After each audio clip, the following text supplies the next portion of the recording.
So, Ellen Vora, I'm super excited to have you here on The Genius Life. It's great to be here, Max. Yeah. This is a long time in the making because I think did we meet before Revitalize? We met once 100 years ago at the Functional Forum. The Functional Forum, got it, in New York City. Well, I really was turned on to your work at Revitalize because you were on stage talking about the value of psychedelics, what seems to be emerging in the literature in terms of the value of psychedelics for mental health. And I just thought you just were so well spoken. And I was like, damn, that's a brain that I want in my orbit. Thanks. Yeah. Yeah, I felt a mission really when I was there to represent the whole cause of psychedelics, to represent the plants in some sense, because I could feel that room was actually stacked against it. And to me, this is a really important message to get out there, that there's a role for this. Yes, there are caveats. Yes, there are risks. But I felt an enormous imperative and kind of high duty to represent it. So I did my research. It's so cool. Why had they interested you, like psychedelics, as a psychiatrist?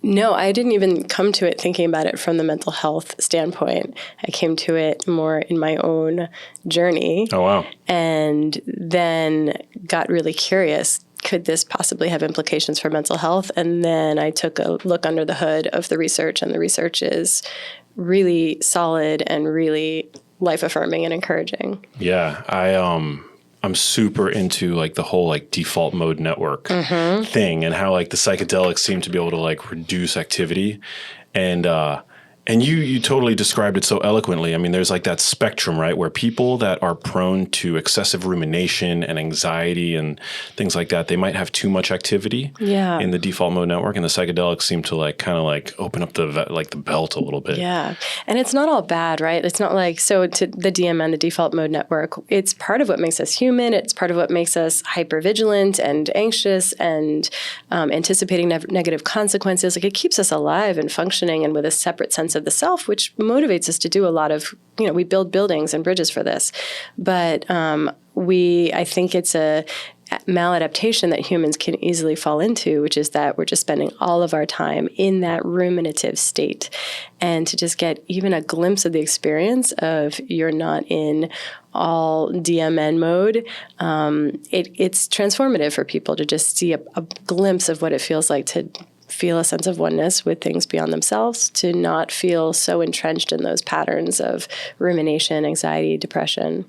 Yeah. What is for listeners who are hearing the term for the first time, is it a structure? Is it what is it? That's above my pay grade. So it's, the way I think about it, it does correlate with structure, but it's more like a function in the brain. And it's basically, I think of it when I'm sitting across from a patient, say with obsessive compulsive disorder, OCD, I think of that as an example of DMN behavior. It's basically when we are stuck in ruminative loops and when we're really thinking of ourselves in this narrow definition of the self, thinking of ourselves as separate from others, which is part of the design, seemingly, of the human brain. It keeps us alive and working hard. And, the ego isn't all bad, but I think that it does make us feel more isolated, less connected, a little bit less hopeful, and less meaning in life. Yeah, super interesting. I've heard it described as a brain that is constrained by excessive order. Yeah. And then a little bit of disorder can help kind of alleviate symptoms of depression, anxiety. But then at the other end of the spectrum, you have conditions like schizophrenia, which is excessive disorder. And so it's just the perfect example. And again, you nailed it, but it's there is no one-size-fits-all approach with these drugs because, if you're prone to psychosis maybe, then those kinds of drugs might be the wrong move. Exactly. And you had Michael Pollan himself on here to talk about this, but I think that that's exactly right, is that we're all somewhere along that spectrum from chaos in our brains to really rigidly stuck. And so these medications, I think, can be really helpful, beneficial for someone who's really stuck in entrenched patterns like depression, anxiety, OCD, substance abuse, certain relationships to trauma. But if you already have a chaotic brain, if someone's already having auditory hallucinations or really swinging wildly between bipolar states, then you don't want to introduce more chaos into that system. You actually want to get that person more to a level place. Yeah. Well, I introduced you at the top as a holistic psychiatrist. Very curious to know, like, what your job entails, like what kinds of things you focus on in your practice. Like, what the heck does that term even mean? Who made that up? I think Kelly Brogan, our mutual friend. Oh, she's cool. She's awesome. She's great. She's a friend and a colleague and a hero of mine. Yeah. So holistic psychiatrist, I've started to use that term because I'm a conventional psychiatrist by training, went through medical school at Columbia, went through psychiatry residency. I was really disenchanted with what I was being taught throughout that process. And I felt like I was really well trained to put people on a cocktail of medications. I didn't really get the sense that I was helping my patients thrive. And sort of parallel to all of that, my own health was completely spiraling out of control. And so I was on a journey of, how do I help my patients actually thrive and achieve a state of balance? How do I get my own body into some state of balance where I can poop and don't have acne and get my period every month and can focus, and everything that was just like all the springs were busting out of the machine in my body. And it drove me to hoard different trainings, basically, to explore all the different ways that cultures around the world approach healing. So I studied Chinese medicine and acupuncture and Ayurveda and functional medicine and nutrition, and I became a yoga teacher because like you do, and probably a few other trainings as well. And this ended up meaning I just have this toolbox of different ways of thinking when someone walks into my office and they're out of balance. How do I assess that? How do I make sense of what's out of balance? And then what tools do we use to get them on a path toward balance? So the best way I can describe holistic psychiatry, everyone has a different interpretation, but you're definitely thinking about the whole person. You're thinking about how they wake up in the morning, what they eat, how they move, what's their relationship to the people in their life, to their job, to their geography, to sunshine, to laughter, to sex. And I'm thinking about all of this. And it has features of functional medicine, root cause resolution rather than symptom suppression. I love that. I feel like most people, when they, or at least the stereotype, when most people show up at a psychiatrist's office, it's a very brain-centric, treatment modality. Like, you get typically prescribed a drug that is hopes to raise levels of a certain neurotransmitter, and then you typically get sent on your way. This seems like a much broader approach. Yeah, we're ready for a new story, right? So psychiatrists, in an effort to legitimize our science, we've tried to ground it in making it an objective science, when the human experience, the brain, the mind, it's never quite so simple. But yeah, we're trained to be very neck up. And that's all of Western medicine, right, is to fragment the body and think of it in these discrete organs. Like, you're a nephrologist, you've got the kidneys, and a cardiologist has the heart, and a psychiatrist thinks about the brain. But so does a neurologist, but in a different way. And in a way, like Chinese medicine, Ayurveda, these older systems, I feel like just look at this and laugh. Like, it's crazy. It's completely bananas. And we have no understanding of all the delicate and broad interconnectedness of all of these different parts of the body. The body-mind connection, the fact that when you do yoga and you're stretching and you might even release certain stuck emotions from, say, your hips, like that's not just taken for granted at this point, is wild to me. But so yeah, the mind, it goes well beyond the physical constraints of our skull. And we are a complete interconnected web of things that impact our moods and impact how we function cognitively. Yeah. So many people today are struggling with depression. Mm-hmm. And one of the prevailing theories as to why people get depressed has been called the chemical imbalance theory of depression.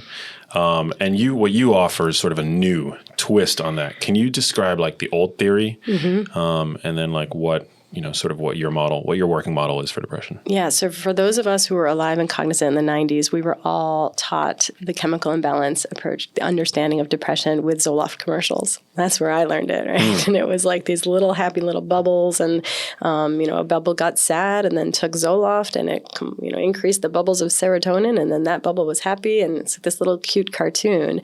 And as if the brain could be so simple, I'd be fully on board with that, but nothing ever is. If you move one liver in the brain, you're moving everything else. And there is, first of all, I worked in a neuroscience neuroimaging lab at Columbia for a year when I did a research fellowship in the middle of med school. And if any lab was going to demonstrate the so-called chemical imbalance of depression, this lab was going to get it. It was such a fantastic functioning lab. But I remember how abstract and intangible and vague and not exactly there this chemical imbalance was. And yeah, you could find sort of like on the margin, maybe you see little changes in metabolites of serotonin in the cerebrospinal fluid of relatives of somebody who'd committed suicide, but it was always a stretch. And what I was disenchanted with this idea that these medications are really the solution. I think that the chemical imbalance approach is more marketing than scientific fact.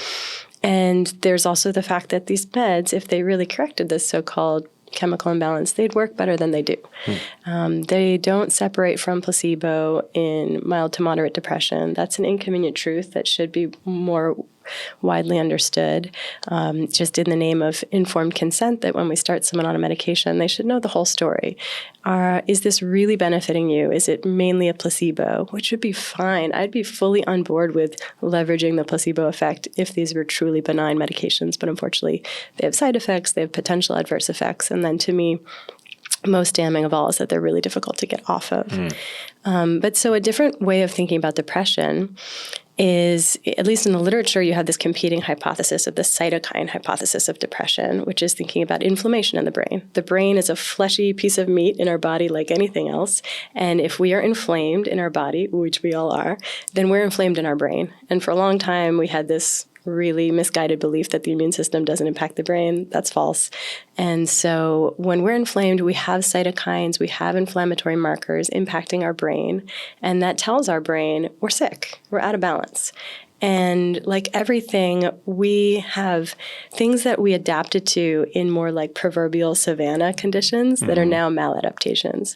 So on the proverbial savanna, if you're inflamed, maybe you just got a bug, maybe you drank the wrong water from like downstream from where the elephants were pooping, and you should go to a cave and retreat from the tribe and rest. And you're probably not that interested in eating. You're probably going to have disrupted sleep schedule. You're probably not that interested in socializing or sex. It looks a lot like depression. And you stayed there until you healed. And the only difficult thing about this applied to modern life is that it's not an infection that we just need a couple of days of rest to heal from. It's like every time we take a bite of anything in the modern American diet, we're re-inflaming ourselves. So it's like a pesky bug that our immune system can't beat. And that's part of why we're just so chronically inflamed, why it escalates, why our immune system sometimes goes rogue. I think it relates to autoimmune disease. And it just leaves us depressed and anxious and ADHD and bipolar. And so that's one competing model. In my practice, I think about inflammation a lot, but I think about like 100 other factors as well. Wow. I mean, there's so much there that like major depression could be an extreme form of like sickness behavior. That's what these are, right? Like exactly. Zoologists are well, like, aware of these behavioral, and mood changes in animals when they get infected and sick. And yet for us, it just seems like, we're so late to the game. Yeah. Yeah. So what we call depression with anhedonia and disrupted sleep and decreased appetite, and you don't want to socialize and you're not interested in sex, like it really in many ways could just be a maladapted application of sick behavior.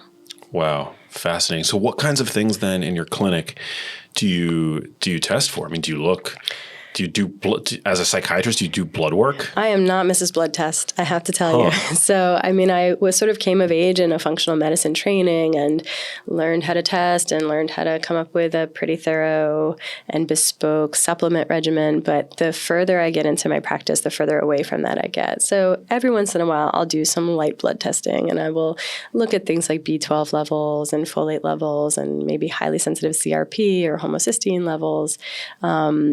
I definitely like a thorough picture of the thyroid function, but I don't go much deeper than that. And when I feel like someone really does need, say, a SIBO breath test or something like that, I'll usually refer out and have them see a functional medicine internist or a naturopath.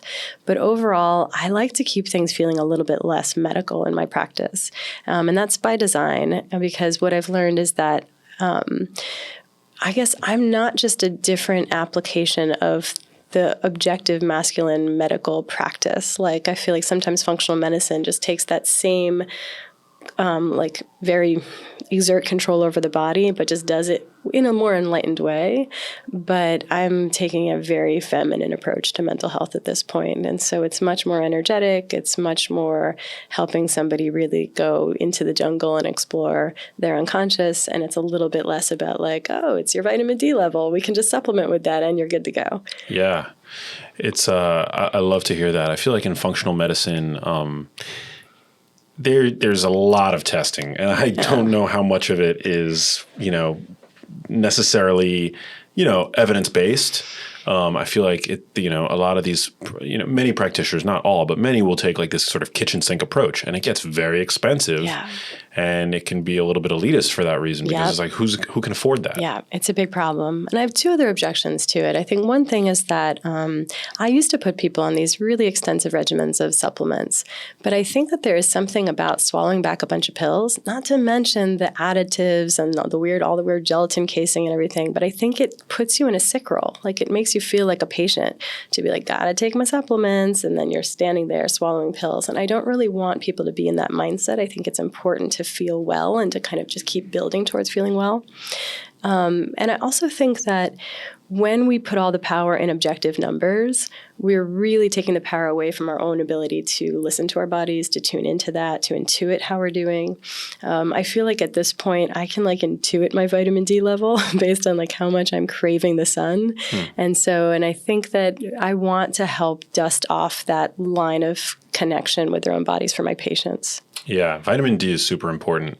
And I think it's really interesting. I write about vitamin D quite a bit in my new book, The Genius Life. And I talk about the fact that, vitamin D is crucially important. I mean, it's like, it controls 1,000 genes in the human body, 5% of the genome. But actually for vitamin D to get created, to get transformed into its active steroid form in the body, it requires magnesium. Yeah. And magnesium is like something that 50% of us don't even consume adequate amounts of.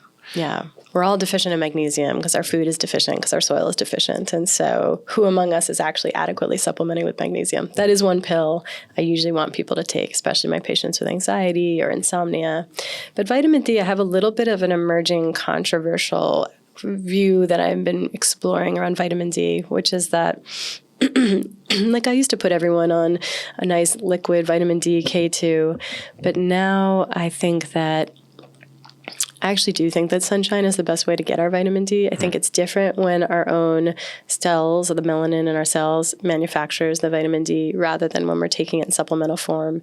And I think that's controversial, obviously, because there's the skin cancer risk, and this has to be balanced. This is a highly conserved aspect of our genome. Like that's one of the things that evolves most quickly is actually skin color when populations migrate. If a population migrated from like northern Russia to the subcontinent, their skin took on melanin more at the outer, it's not more melanin, it's actually just at the outer edge of the cell. That evolved really quickly because there's this narrow therapeutic index between whether or not you get enough vitamin D from the amount of sun you're exposed to and whether or not you get skin cancer. And I think that at least in our kind of modern American world, I think that we've thrown the baby out with the bathwater a little bit. Like we appreciate that vitamin D is important, but we're all so afraid of letting the sun touch our skin, whether it's for vanity reasons and aging or just the feeling of skin cancer risk. But you'll see everyone slather so much sunblock on themselves, on their kids, no matter the melanin constituency of their skin. And I think that I think we go kind of two extremes. We're like pale, pale, pale, pale, pale, and then you go to Mexico on your vacation and then you burn. And I think in a way, low levels, like safe levels of a little bit of sun exposure throughout the year, to me is healthier and safer.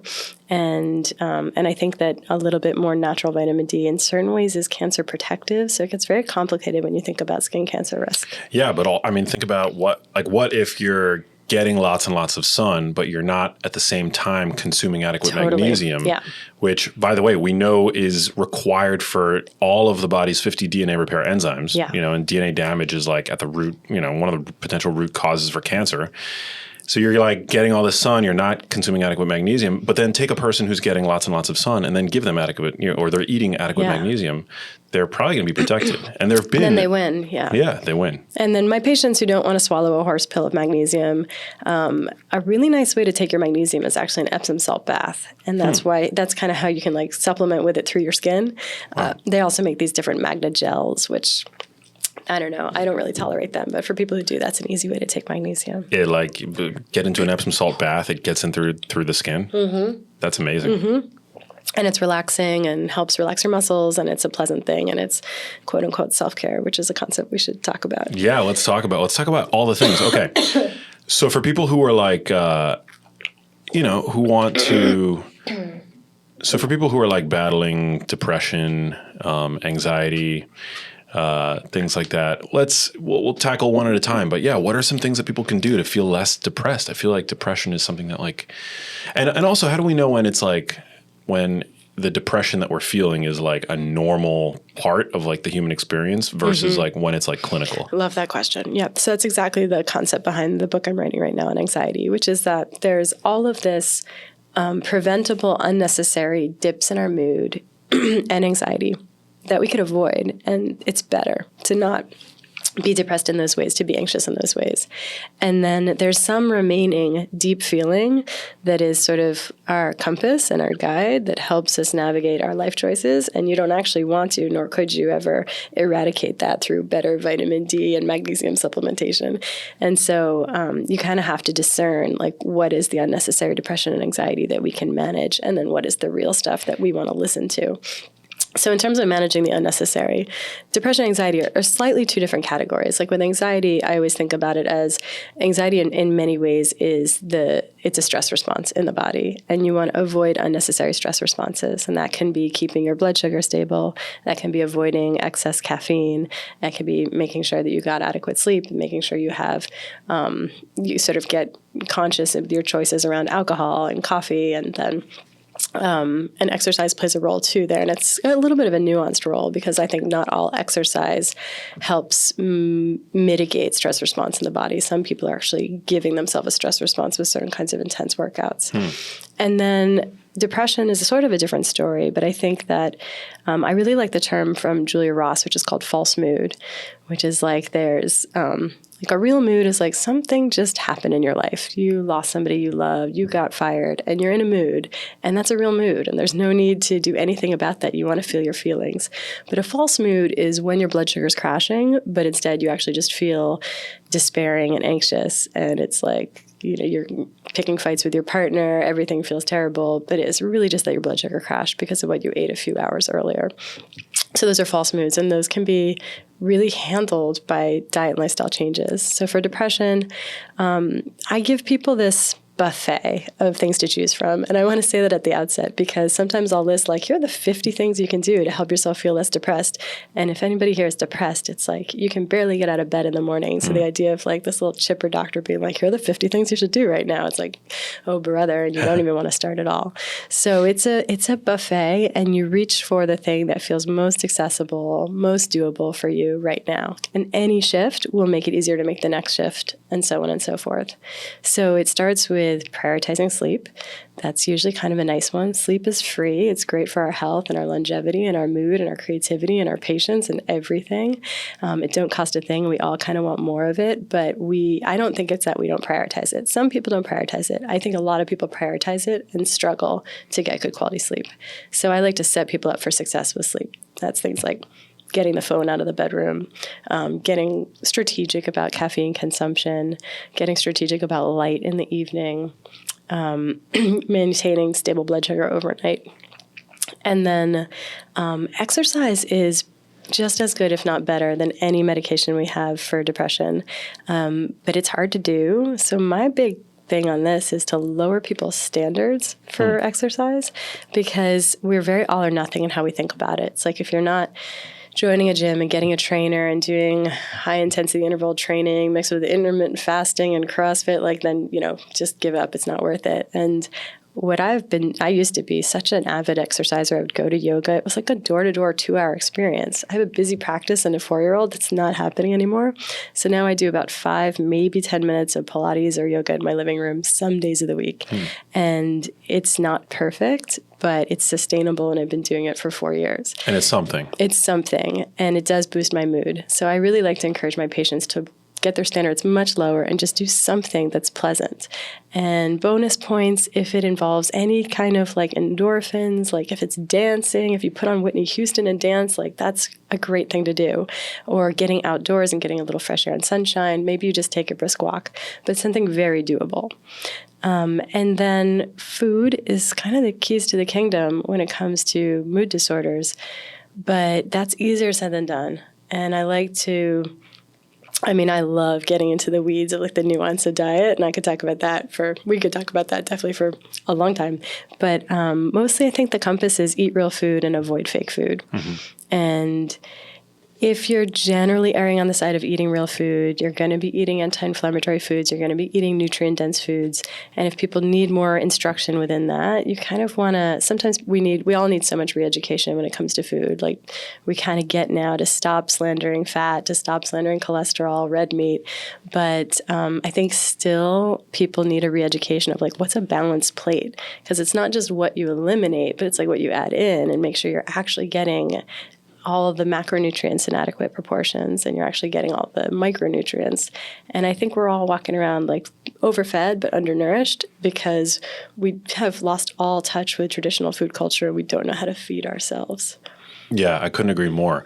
I like the term fake food a lot, and I'm completely aligned. But it's so funny. Have you ever come across these people on like the internet that are like junk food apologists? Basically, they're like, you can't call, there's no such thing as fake food. It's food. Like some family out there is eating that for dinner, and that's you can't call that fake. Totally. You're putting a moral judgment on food.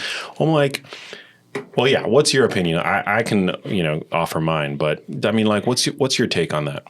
Yeah, I mean, I think that if like people, you can always find some technicality to be like, and your so-called real food is just chemicals too, right? Yeah. Like, but I think that to me, it's always about like who's selling you something. Like I think that like Big Apple is not like they don't have deep pockets, and they're not like here trying to steer us all towards like more kale and more apple, whatever. I think that like there's just such a powerful lobby and such a big food industry, and they really get to call all the shots because we're not a society that has a traditional food culture passed down like through generations of mothers, and we basically sold that out to the highest bidder. So our idea, like we grew up on like all part of a balanced breakfast. It's like cereal and orange juice and skim milk and like a piece of toast, and it's basically I think that I just like people to rebel the default mainstream choices. And even though it feels cool, it feels mainstream, it feels to be not precious to just like eat the normal food that's out there. That works for some people. It works now for some people. It might not be you're setting yourself up for the best health for your life. But for people like me, for people like my patients, it's literally just not working. And so you don't feel well. So it's not like we want to go gluten-free in order to be annoying at a restaurant. It's like I would eat pizza if I could. But some people have figured out if I make these very upstream choices and eat in a pretty deliberate way, I feel well, and then I can go about my life and fulfill my dreams. And so when someone's trying to tell me like, just eat the damn whatever processed food, it's like, you've been bought, you're being very effectively marketed to that you think that's what's cool and that's what's real and that's what's normal. Like that is make-believe food. Somebody created that, and genius scientists figured out how to make maximal bliss points so that you would eat this and want to buy more and overeat on it, so you'd have to buy more quicker. And I don't know. I don't like being a sucker. Yeah, no, you're completely right. I mean, and also so many people are buying foods that they're led to believe they need when they don't need them because it's all marketing anyway. Yeah. And I think what we're doing, like educating people about what is real food and how to recognize what is not real food. I mean, I think that's such a vital part of the problem, because by eating real food, your mood is going to be lifted, your overall cognitive abilities. I mean, we know how important food is for having healthy executive function, which is important for, for professional success. And so, Yeah, I mean, I couldn't agree more. I'm all about helping people better recognize what is real food versus what is not. I mean, if you think about it, like Play-Doh is non-toxic, right? It's actually gluten. Is it gluten? And food coloring. Yeah. Wow, I didn't even know that. Yeah, it's but dough. Is Play-Doh food? Because some people out there might, so I mean, I don't think it's food, but if your definition of food is so blurry that you're willing to welcome with open arms like these ultra processed junk foods and say you can't call them fake food, that's real food, then you should be saying that feed your kids Play-Doh. You know, and then in our bubble, people go too far the other way too, right? And that's true. You'll see like this sort of new epidemic of orthorexia, where people are like, "Okay, I'm eating clean, so clean," and then they start saying no to social engagements, and then it really just spirals into its own eating disorder. Right. And I think that you kind of have to keep coming back to the intention of why are you eating in a particular way. The goal was never just to like have the most particular, precious, snowflake, awesome, clean diet for the sake of that. It's always, to me, it's always a dance with like, you want to make yourself feel a certain way so that you can go forward and live your life, fulfill your dreams, carry out your mission, your dharma, your purpose, whatever it is, your highest expression, and just feel good and be happy. And so I think that, it's a really delicate balance when my patients are coming to me and we're troubleshooting around food and they're like, I don't want to not go to this wedding happy hour or this dinner with friends, but it's at a restaurant where I don't tolerate any of those foods. To me at this point, like my patients have their PhD in how do you navigate those kinds of real life situations. But I usually encourage people to err on the side of you have to live life. Social connection is probably better for your health than any amount of avoiding gluten and dairy and sugar. Mm-hmm. And so, I don't know, it's debatable. But I think that we miss social connection. We miss ease. I think that we are just like such a culture where we're sold fear on every corner. And in some ways, we've applied that to eating, where it's like to fear the world and fear food and feel so fragile and like we're under attack from all these different directions. And that mindset will just make us sicker. Yeah. So how do we, what we don't want to do is fearmonger, but we also want to be able to offer empirical truths, as educators. It is the reality that we live in now. A lot of people are, have disordered eating and things like that. So what's the answer in terms of like the educational tip? Like how do we like get this message out there in a way that is not promoting fear-based choices, but just like choices that are more motivated by like, oh, I want to feel optimal. I deserve to feel optimal. So I'm going to, eat these blueberries instead of this bag of pretzels. Yeah. I think it comes with building in a certain amount of wiggle room. And I think the definitive solution is actually changes in government policy. Like right now, all the incentives are stacked towards addicting us all to foods that make us sick. And some people get more sick and some people get less sick from those foods. But like that's what's being driven at us in every direction. That's what's cheap and addictively delicious and ubiquitous, and it's everywhere, and it's at eye level, and it's in a shiny package. And so it's a very uphill battle to avoid that and eat in a conscious, proactive way. But I think that for me, at least, I've done a lot of work to generally eat real food, nutrient-dense food at home. And like that's where I can really control the sourcing. So that's where I feel comfortable eating meat, because I can source from places where there's ethical animal husbandry. And it's like, it's to me like I don't want to engage in CAFO meat. Like I don't want to be at a restaurant and just be like, oh, I eat meat, so I'm going to just order that. Because if it's not like in bold italics saying this is from Peekaboo Farms in the Catskills, like that's concentrated animal feeding operation meat. And to me, I don't want to engage in that unethical practice and the environmental impact and so on and so forth. So at home, I control what's happening. That's where I eat real food. And then out in the world is where there's just more flexibility, because there has to be. And little by little, maybe I try to steer social engagements towards restaurants that have more ethical sourcing of their food, use better quality cooking fats. But sometimes I can't. And then I show up, and sometimes I just wing it and order what looks most healthy on the menu. Sometimes I used to call ahead and be like, what can I eat that's gluten-free and dairy-free and sugar-free? And be like, no vegetable oils at a restaurant. And like if they didn't hang up on me, they'd be like, I don't know, like you can just order vegetables and rice. Piece of crap. So I think that, you can do whatever preparation helps you feel comfortable, but then at a certain point you just go out and you eat the food and you remind yourself you're not that fragile. And it's never about being 100%.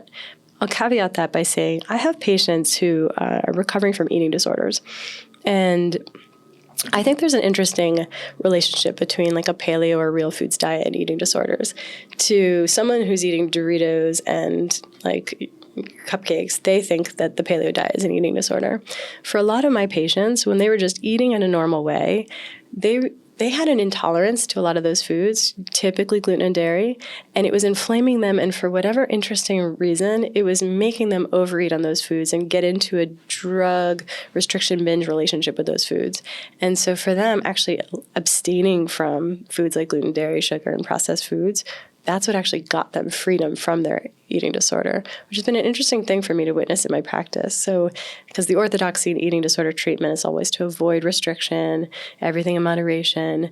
But I've found that actually you put somebody on a more paleo template diet and they suddenly develop freedom around eating. They experience satiety, they experience hunger. They start to learn how to discern the difference between those two states, and they're not just driven by a drug relationship to food. I value that perspective so much. That's really, really interesting to know. I want to go back just quickly to sleep, because we talked about that and how important that is. And one of the most common questions that I get asked are from moms and dads, but I mean primarily moms that hear all the time how important sleep is, right? Yeah.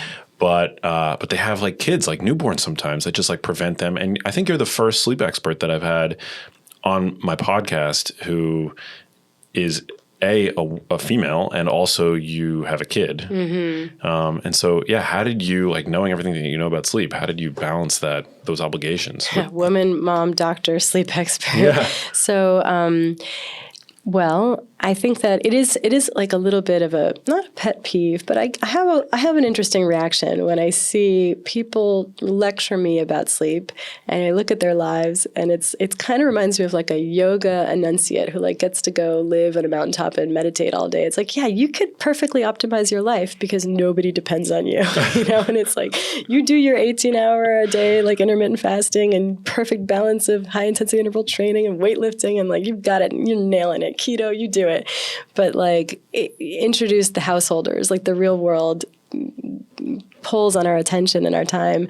And to me, that's where it gets fun, because I would much prefer trying to optimize within constraints than just like get carried away with optimization when there is no constraint. I think it gets kind of crazy.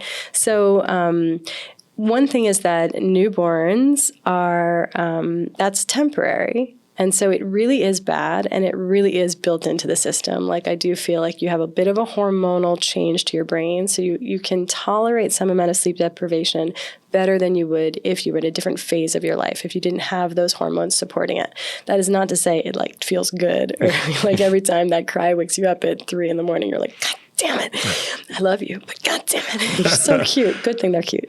But the thing is that, so that's temporary. And then I think it is worth really focusing on how do you get this kid to sleep, and how do you get yourself to get adequate sleep. And those things work in tandem a bit. I think a lot of the same strategies work for both. For my daughter, so sleep training is controversial. That's a controversy. There's like attachment parenting that, you know, says maybe you're up and doing feeding on demand and all of that all through the night. Maybe you're co-sleeping. Sleep training is like you put the kid in, and through some various approaches to it, you train the kid to self-soothe and put themselves back to sleep. So I'll admit, and it's controversial, but we did end up sleep training our daughter. And so that was a game changer, and we started sleeping. Like it really sleep trained us. And so we all started sleeping in the household after we did that. But also we're very conscious about her exposure to blue spectrum light after sunset and her blood sugar overnight. And to me, like those were the most effective troubleshootings around her sleep. It's always so physiologic. Like we think that these dramas of human health are, you know, like some big insurmountable problem, but you just go back to the fundamentals of physiology. Like, is this kid hungry? Is their blood sugar crashing? Are they reacting to light? Are they dehydrated? Do they have a fever? You kind of go through those things. Do they need to poop? And so we keep my daughter's blood sugar really stable overnight through feeding in a pretty particular way. And then she doesn't really get to see light. Like it's pretty Game of Thrones in our apartment after sunset, and it works.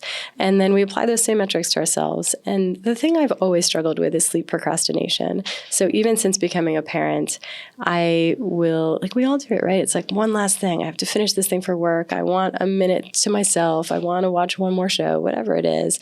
And it was only recently that I finally figured out how to stop sleep procrastinating, because I knew I should be in bed like 10:30, but instead I was getting in bed 11:15, 11:45, which is better than college days where I was like the 2 a.m. to 10 a.m. sleeper. But I basically started to realize that last half an hour of so-called productivity or so-called me time was squandering my entire next day, because then I was just feeling half awake and grumpy and irritable and not functioning my best and not doing right by my patients the next day. So I really finally that's what motivates me now. And I think for parents to actually realistically get good quality sleep, we do have to work on our own sleep procrastination. And it's that much harder when you're parents because you have no time to yourself. But to shut down the phone, the Instagram, the computer, whatever it is, even doing the dishes, even life logistics, shut it down so you can get in bed at the right time will make the whole next day feel better, and it all just goes more smoothly. Wow, such good advice. Sometimes when I am watching TV too late into the evening, and, I'll admit my brother, whose house I do all the binge watching at, he's sort of got like the Lugavere hub in LA. Like we all go to his house. He's got this huge TV. It's like 80 something inches and it's just massive. And so whenever it's like a daytime scene on that TV, it's like, boom, your brain thinks it's like daytime as well because it's such a big TV. And sometimes the next day will feel hungover from that. I have like literally a light hangover the next day. Yeah, the balance of cortisol and melatonin is really the key to sleep. And there's no this isn't rocket science. It was a good design. There was a board meeting of evolution where they're like, how should we make humans feel awake and tired? And someone was like, I don't know, should we use light? That seems like a pretty foolproof system. Like then during the day it'll be light and they'll be awake, and then at night it'll be dark and they'll be tired, and everyone was like, good idea, Genius. I respect that. And then it got totally jacked up with the advent of electricity, which I wouldn't take back. Like, this has been pretty rad, but we just now have to outsmart it because it's jacked up all of our sleep circadian rhythms. So in a way, you just have to understand that light basically suppresses our melatonin. Melatonin is this hormone that makes us feel tired, but it also gives us good quality sleep, deep sleep. It helps our immune system attack colds, and it helps us fight cancers that's growing in our body. And so you really want to protect melatonin. It's kind of an endangered species of modern life. Like, it's this shy little crab that retreats into its cave with any sign of light. And then when you're suppressing melatonin with light, you're also increasing cortisol, our stress hormone. And so you want to use light strategically, which is both to open up the blinds, get outside. Maybe you don't wear sunglasses during the day. You make sure that you actually give that signal to your brain. This is daytime. Feel energetic. But then after sunset, the more you can Game of Thronesify your life, and by that I mean like candles and not artificial light, and not an 80-inch TV with a daytime scene, that is going to send a light signal through your eyes to the suprachiasmatic nucleus of the brain that says, good morning, it's 8 a.m., the sun is rising. And it's not. And so then your brain's like, really? Okay. Suppress melatonin, secrete cortisol. And this is kind of just it. Like, I have patients who they just correct for this in their life, and their insomnia is a thing of the past. And there was in New York, we had Hurricane Sandy years ago, which was a devastating hurricane, a lot of problems. But one thing I noticed is that for people who lived so-called SOPO, south of power, where there was no electricity, I still went to work that day. And patients showed up and they're like, I've never slept better than I am without electricity. Partly they were bored, but partly it was, truly in New York City, a place with ambient light that basically looks like daytime. There was no light pollution. There was no electronic devices. We were all getting the real signal of darkness after sunset. Yeah. Do you keep your bedroom like totally pitch black? So blackout shades are this thing that I always thought was for grownups. Like, that seemed like way too much of an ordeal to do. And then when I finally did it, it's actually less expensive and less of an ordeal than I ever thought. So I really strongly recommend it. It's better than even just the eye mask, like getting a blackout shade.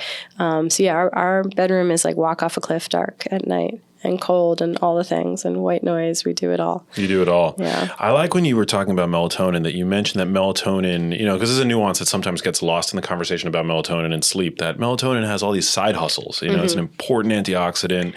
It helps fight cancer. And so that basically means that at the latter end of the day, that light is almost, bright light in particular, is almost like a toxin because it can suppress one of the most powerful chemoprotective antioxidants that your own body makes. I think that's a really true and bold statement. It's basically light after sunset is carcinogenic. Wow. Yeah. So effectively, there's the, what's that nurses' health study, like the study of so many tens of thousands of women in Boston a while back. And they looked at a lot of different metrics, a lot of outcomes. But they did notice that women that worked overnight shifts, the nurses that worked overnight shifts, which kind of by definition meant they had this suppression of melatonin because they were in daylight conditions at night, they had higher rates of breast cancer. So that's a little, and I think we have some other evidence to back this up at this point. But so basically, when you don't get your melatonin at night, you're not taking care of those nascent cancers around the body. You're not, your immune system, it basically is turned on with melatonin. That's why everyone's like, hey, I was sick last night, but now I feel better. And then it's sunset and they're like, I kind of feel sick again. We all go through that. And we don't realize it's because your immune system will dial up with melatonin and actually do the work it needs to do. And that's also a good design because you want to be less sick feeling during the day so you can function. And then at night, you kind of want to go retreat and fight off the illnesses.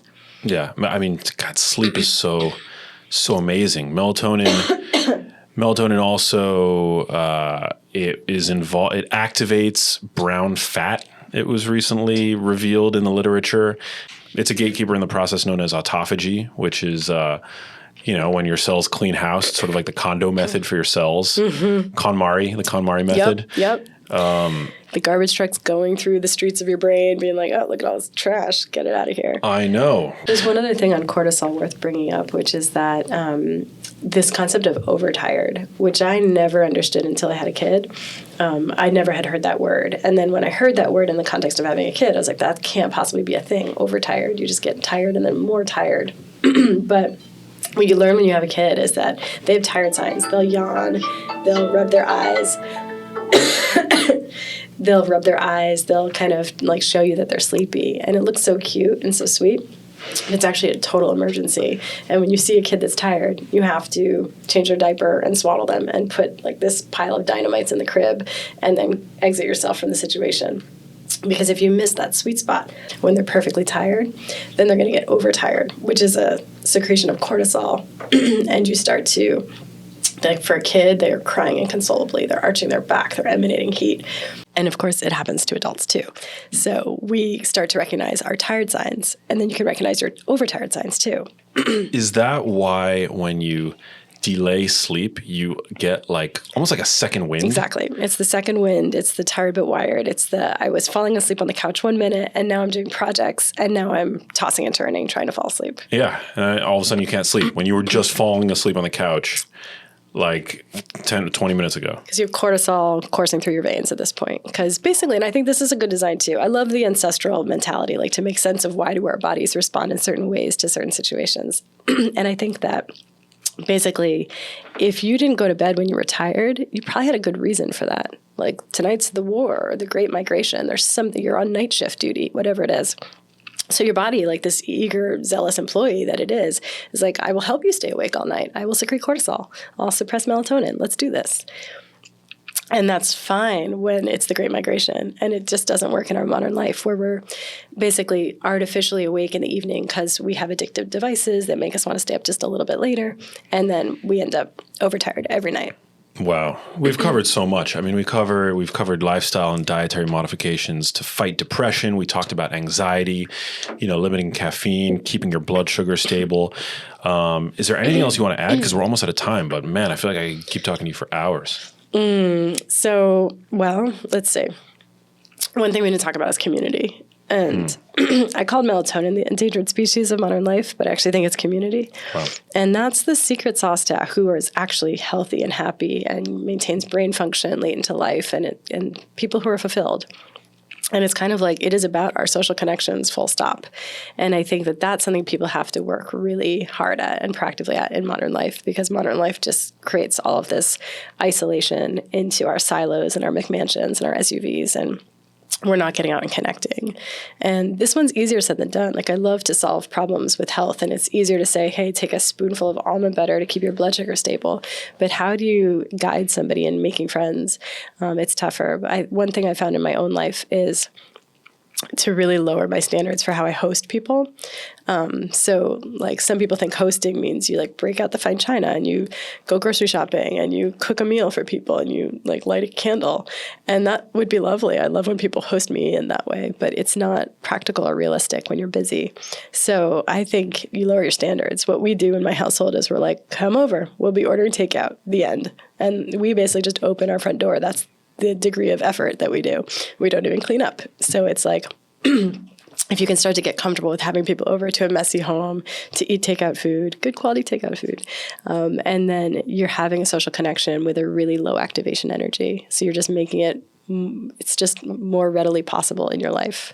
Yeah, that's one of my goals right now. I have like an apartment in West Hollywood, but my goal is to have a house or just like a space where I can entertain and have people over, because that's actually like one of my favorite things to do is to like cook with friends. Yeah. Right now I cook a lot with my brothers, but they don't really cut it in terms of conversation. Well, I live in New York City. We have no dining room table to speak of, and we host people multiple times a week. We sit on couches and like a beanbag chair on the floor. So there you go. It's nothing fancy. Yeah. You just need some kind of like setting where people can gather. Love it. Super important. That's a big part of the equation. Cool. Well, what's next for you? You're working on a book, you said? Working on a book on anxiety, doing my private practice, and then I'm doing online groups now. I realized like my private practice has a wait list until like 2045. And so now I have these groups, which I thought was going to be so weird because it's like in virtual Zoom land, but it ends up being in certain ways better than individual treatment with me because there's a community effect. And so people are there supporting each other. People feel less alone in their suffering. It's a beautiful thing. So that's kind of what I'm building these days. That's awesome. In 2018, sales of books related to anxiety were up like huge at Barnes & Noble. So it's going to sell. We've got a situation. Yeah, we've got a situation. Yeah. That's the thing. Yeah. So I'm excited for yours. I mean, if anybody's like positioned to like write a book, on dietary and lifestyle means of being less anxious, I think it's you. Yeah, I mean, it's going to be about how do you be less anxious, and then also that last remaining piece, how do we honor that and actually listen to it? Because I think sometimes the people who are most anxious, these are our artists and our intuitive people, and they're sensitive and they're canaries in the coal mine, to use a Kelly Brogan term, right? They are sensing for us what's really amiss in the world and helping guide us all. Yeah, true that. Well, I got one last question for you before we get to that. How can listeners connect with you on social media? Where is Ellen Vora to be found on the interwebs? Sure. I'm all over the interwebs. I'm at Ellen Vora MD, and my website, ellenvora.com, has tons of resources and free content. I'm in the business of just putting all the information out there that I can, spread the gospel that there's a different way to think about mental health. Love that. Well, thanks so much for your time. The last question that gets asked to everybody who comes on the show: what does it mean to you to live a genius life? Yeah, so somebody said something that really made me laugh recently, which was, they're like, 5 minutes ago, I was an asshole. And I feel like I really like the idea that at any point in time, you can look back and like, you know what, 5 minutes ago, I was really an asshole. And the fact, just the humility and the openness to constantly grow and change and improve. And I think that it's great to look back and think like, I didn't get it 5 minutes ago. Now I'm even a little bit better 5 minutes later. And I think the key to this is staying deeply connected to people, because people are who help us grow. And you're not just connected to people, but open to being influenced, opening to have your mind changed by people. Yeah. Would you say that you're always learning? We all are, right? Yeah, 1,000%. I mean, it's like my favorite thing to do is to like learn something new. Yeah.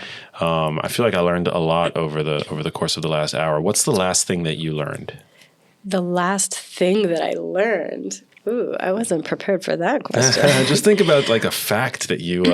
oh, sure. Not to put you on the spot, but like the last, thing that blew your mind. You were like, wow. So I was listening to a podcast this morning. I've been prepping for this podcast, partly by listening to your podcast, partly by listening to other good podcasts. And I've been listening to the greats like Ezra Klein and Krista Tippett and all these people. And they had this whole conversation about how... I think social media in some ways is just how we need to feel witnessed these days, because we aren't held in community. We don't have the village around us. We're not part of churches. We're not part of the Rotary Club. Like, we basically just aren't feeling witnessed in our lives because we're so siphoned off. And so you have to like put your picture of your baby out there so that it feels like a village is being like, look at your cute baby that you brought home from the hospital. And no shame in that. Like, I put the picture of my baby when I came home from the hospital. But I think that it just speaks to the fact that, like, we as humans, social creatures, we need to feel held in community. We need to feel witnessed. And social media, like, only half scratches that itch and mostly does a bad job with it. And so to seek this out in our real life, to basically find the people in our lives that do help us feel supported and seen and where we can be vulnerable, and just lean into that as much as possible. Powerful words to close on. Thank you so much for being here. Thank you, Max. This was a pleasure. And to all you guys out there in podcast land, I'll catch you on the next episode. Peace.